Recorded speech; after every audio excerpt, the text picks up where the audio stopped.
Is she talking about me? You are setting an example for young women, and you're making them think that this is the way. And that's deeply irresponsible, by the way, and a little evil. Pardon me, I'm just cracking open my morning bottle of champagne.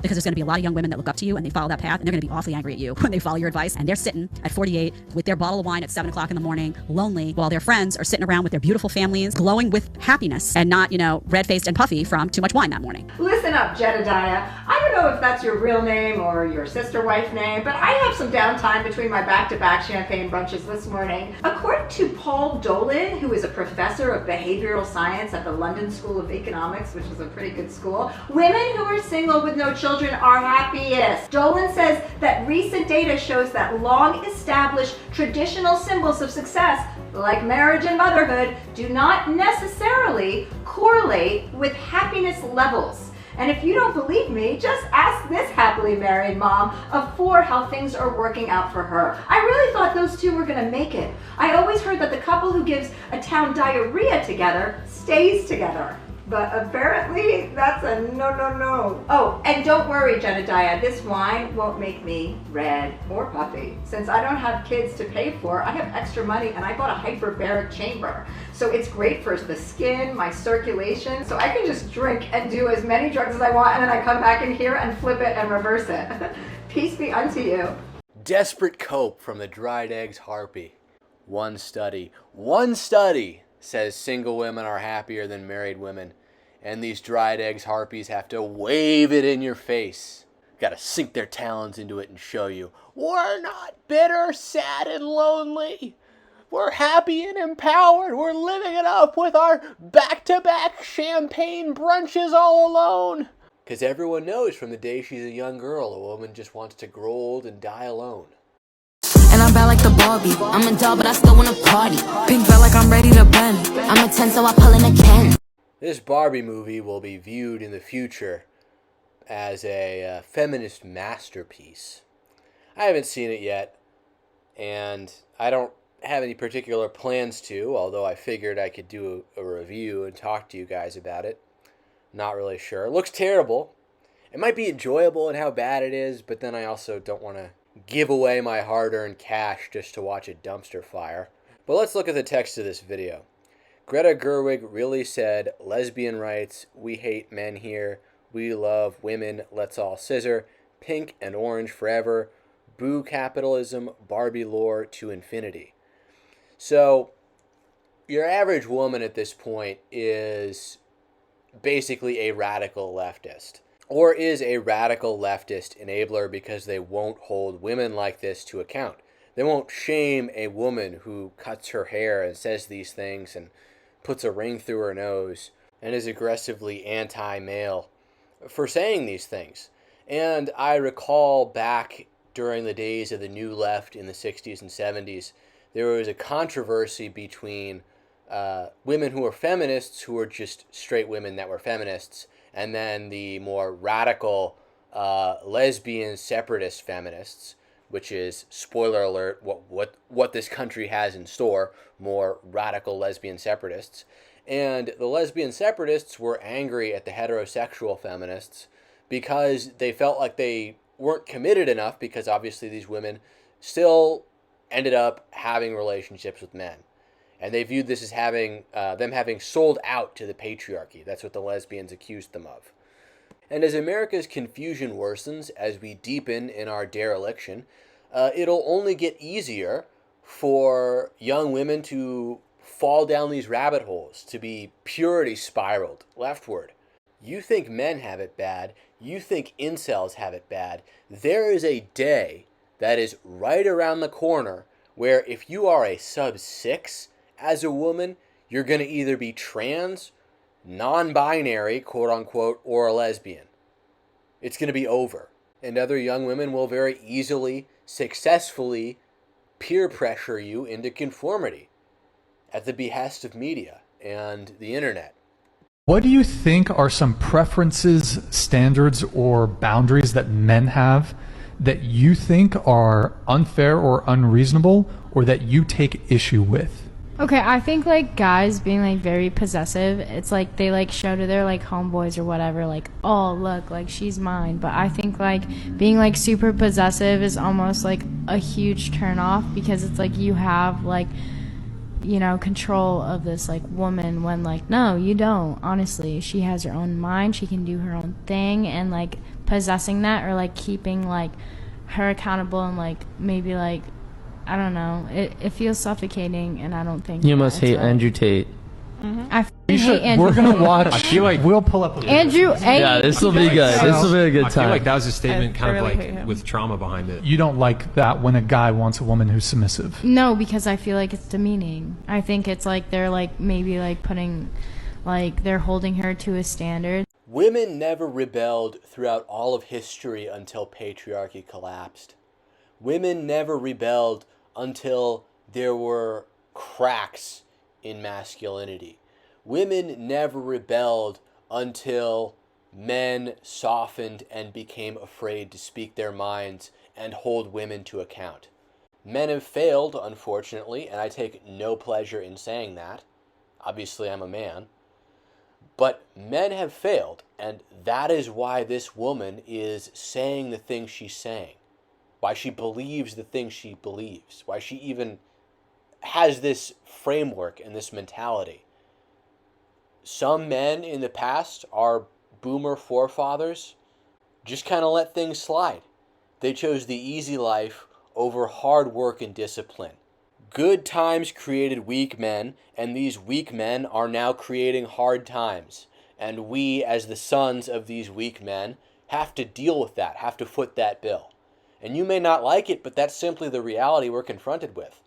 And what's especially worrying is we live at a novel point in history.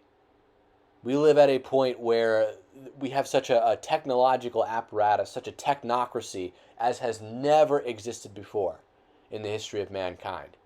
So we as a generation are uniquely confronted with these challenges, with these distractions of media, of pornography, of OnlyFans and Twitch streamers, and ridiculous online debates to waste your time. Men and women are not equal. A woman is the property of her husband, should serve her male partner. This is how a healthy society understands sexual roles between men and women.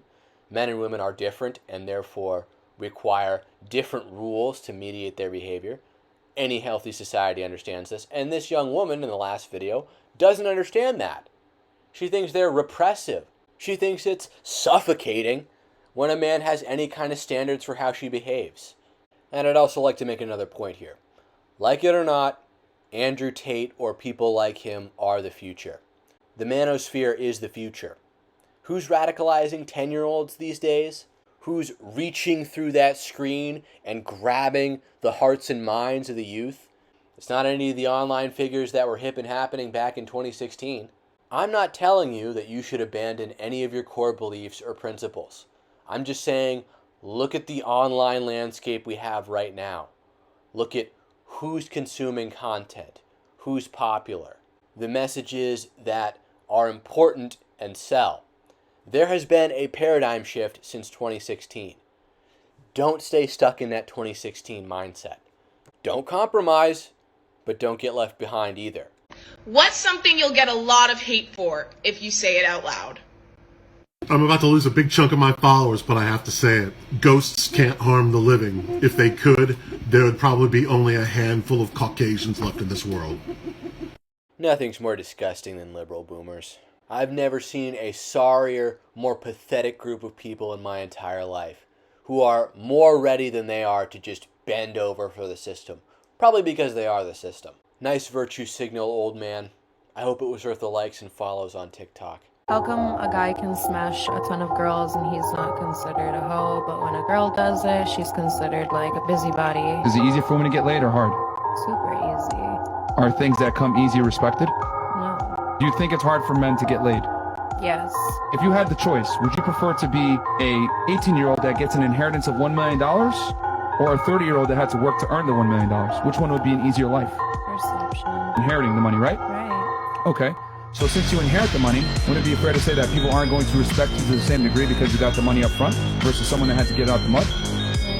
So is it really a double standard when one party had to work for their value versus the other one just got it because they're 18? Yeah, I agree with you. So is it really that bad for a guy to be promiscuous when he has to bust his ass to be able to do so? Not necessarily that. I would argue the only double standard that really benefits men is us being able to have sex with girls and not be judged for it. But realistically, everything else about the male experience is way harder than a woman's. 100%. She ended up agreeing with him there. There was really no fire or opposition on her end, but you see the point. Men and women are different, and what Jehovah has said in his word is that they shall be governed by different sexual laws and standards. And sadly, even some of your most dyed-in-the-wool, conservative, Bible-thumping evangelicals will suddenly turn into male feminists when you confront them on this issue. They're too worried about optics. They're too worried about saying, no, men and women are not equal. It is worse for a woman to have sex outside of a marriage than it is for a man, because they are more interested in defending their particular culture, in defending their particular church tradition, than they are in what Jehovah has actually said in his word. And yes, these people do have a church tradition. When you talk to them about it, they have tunnel vision. They won't listen to you. They can barely think outside of this box they've placed themselves in. And they have this ridiculous notion in their heads that their religion can be universalized, that an institution like a megachurch makes any kind of sense. Now, I am not denying the importance of evangelism, but Christ did say, narrow is the gate to salvation and wide is the road to destruction. The most we can ever hope for is normalizing one or two talking points, one or two good pieces of advice with every social movement, with every upwelling, with every instance of suspicious discontent in the general public. That's the most we can really ask for. We know how this story ends. But anyway, no one wants the town bike. And if you are a man, a right-leaning Christian man with low sexual market value, and you want a partnership, some of these pastors will tell you to get married to whatever woman you are able to enter into a relationship with. And sometimes, oftentimes really, this woman isn't up to snuff. She's almost certainly not a virgin. And she probably has some other problems too. And I'm telling you, there is an absolute continuity between the morality of the Old Testament and the morality of the New Testament. Concubinage is still a legitimate institution, and you don't have to put any kind of ring on some blasted out roast beef. I love when girls say this, it's coke, man. Y'all do a lot. Most of the things that women do is for male attention, whether you want to admit it or not. To be honest, if I'm going to like a women-only event, I'm working way harder on my makeup than if I'm going out for a regular day to be around men. Well, let's go. Okay, so let's ask some critical questions here because you guys are lacking critical thought here. Why are you wearing the makeup with all the other females there? I feel like because competition. Exactly, naturally, because women are way more judgmental. Hold on. Competition. What is the fruit of your labor for competition? You got me there. To mate, you were correct.